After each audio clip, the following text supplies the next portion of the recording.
Hello, beautiful people. Welcome back to our channel. 21st of October has come and gone. Nnamdi Kanu was arranged, but it was definitely adjourned to a later date is sometime in November.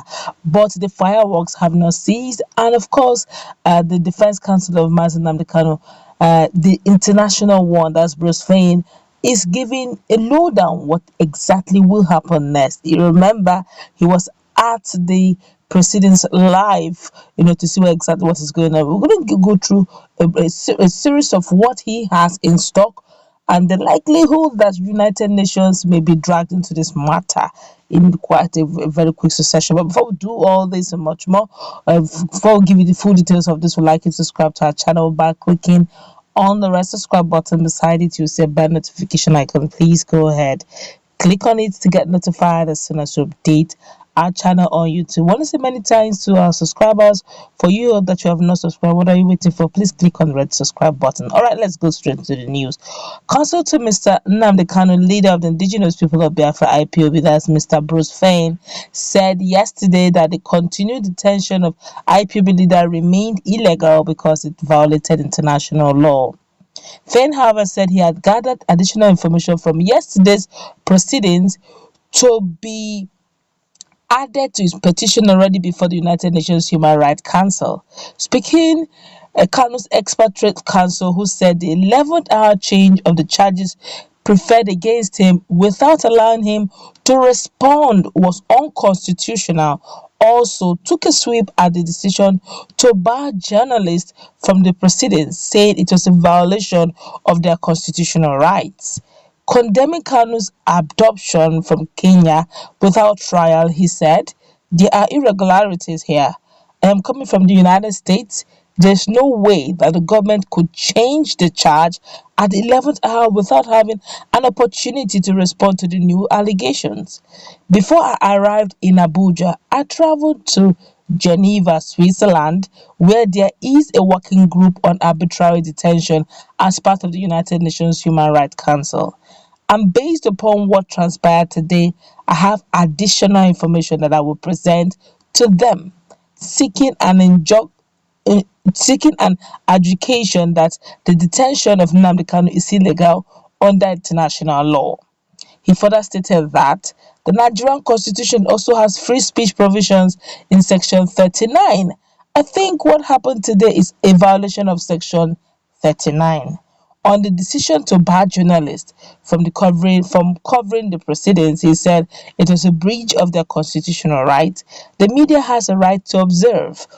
Moreover, under international law and in the United States, there is a constitutional right for journalists to attend because it creates a kind of pressure, putting a searchlight against corruption and intimidation and things of that sort. Not only just the press out there, every ordinary citizen has the right to, as long as there's room to see it in a courtroom, he said.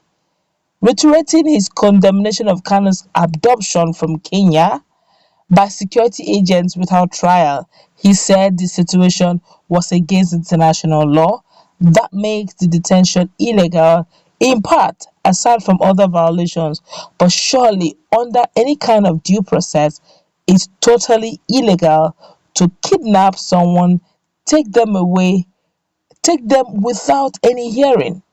They said that they had acted in collusion with the Interpol.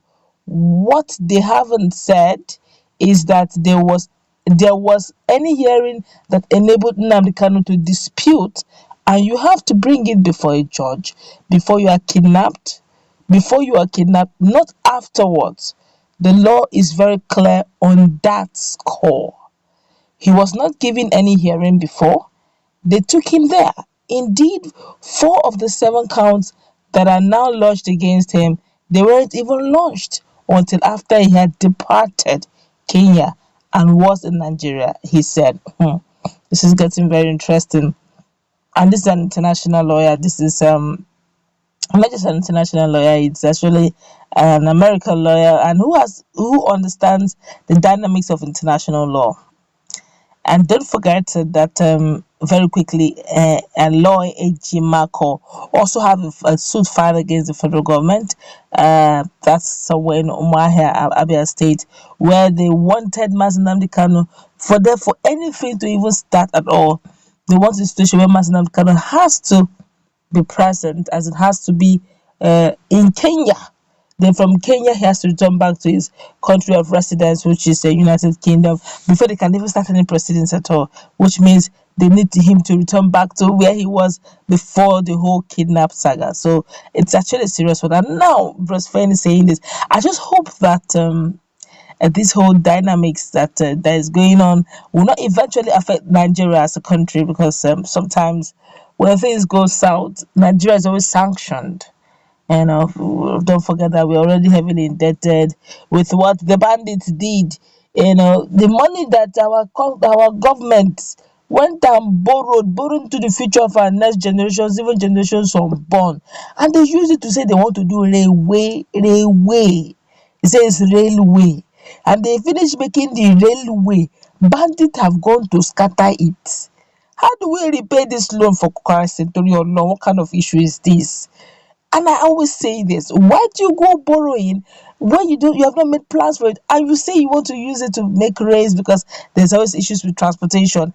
If you repair the potholes on the roads, on our federal roads, I'm sure there won't have been too much need, so to start borrowing so heavily to begin to make roads. I would have expected that from our revenue generation would have gotten enough money, to make to repair our roads and also to make roads. Now with all these, so many things happen at the same time, and coupled with this one, and imagine if Bros Fein decide to go through international law and begin to look into all these situations. Nigeria has too many things in her hands. And if you had listened to the press release made by the lead counsel of Nnamdi Kanu, if you didn't see the video, just check our playlist. You will see where the press release was made. The video was live and direct as a then, and he made some questions. He made some statements. He said, "Look, the 7-count new amended, according to him, said the 7-count amended charges against Nnamdi Kanu, he said, does not hold water. He said, to start with, there will not be a trial just yet, but they will need to first of all, contest the fact that those allegations, those charges hold water." So according to him, it doesn't hold water. It's just empty allegations. That if they can, contest it, and if they are able to expunge it, that Nnamdi Kanu just walk out a free man. You now begin to see the strength of their legal luminary, their legal team, having some international people in, the ones who understand the dynamics of Nigerian constitution, and also those who have studied and practiced abroad and also practiced in Nigeria. So you see, it's actually a rich one. And if you had seen the videos that happened, what happened yesterday in court, even some Eastern lawyers came live also to witness it. It's quite a dicey one. I just hope that the government of then exactly knows what they are doing. That's where we're going to wrap it up. Let's meet in our comment section. Also take. Do have